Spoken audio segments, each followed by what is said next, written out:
పేరుకు ప్రజాపాలన కానీ జరుగుతున్నదంతా ప్రజా సమస్యలను పక్కదారి పట్టించే పాలన. సమస్యల పరిష్కారానికి బదులు సంచలనాల కోసం కాంగ్రెస్ ప్రభుత్వం, రేవంత్ రెడ్డి గారి ప్రభుత్వం సమయం కేటాయిస్తూ ఉంది.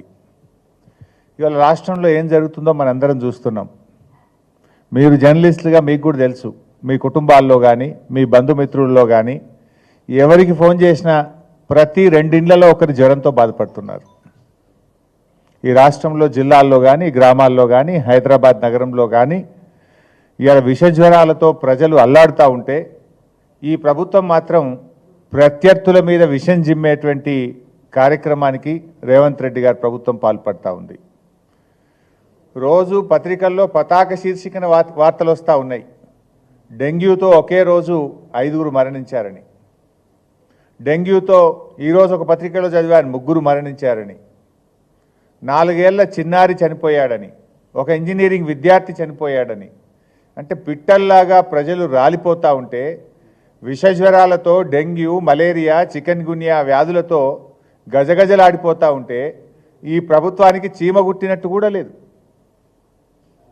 ఒకవైపు లక్షలాది మంది ప్రజలు విషజ్వరాలతో డెంగ్యూతో బాధపడతా ఉంటే ఇంకొక వైపు లక్షలాది మంది రైతులు రుణమాఫీ జరగలేదని ధర్నాలు చేస్తూ ఉంటే, ఆందోళన చేస్తూ ఉంటే వాటి నుంచి డైవర్ట్ చేయడానికి, ప్రజల దృష్టి మరల్చడానికి ఒక డైవర్షన్ పాలిటిక్స్కు ఈ ప్రభుత్వం ప్రయత్నం చేస్తూ ఉంది. హైడ్రా పేరిట మీరు ఏ పత్రికనే తీసుకోండి పైసా, ప్రతి పత్రికలో నేను చూస్తున్నా, అయితే ఫ్రంట్ పేజో లోపల పేజో కానీ వార్తలు ఉన్నాయి ప్రజలు విషజ్వరాలతో బాధపడుతున్నారని. ఇలా ప్రభుత్వ ఆసుపత్రుల్లో మందులు లేవు పైసా.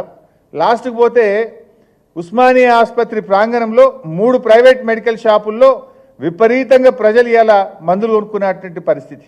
గాంధీ ఆసుపత్రిలో ఏ మెడిసిన్స్, సింపుల్ మెడిసిన్స్, క్లోరోమోజల్, నాక్ 40 mg, గ్లైకోమైట్,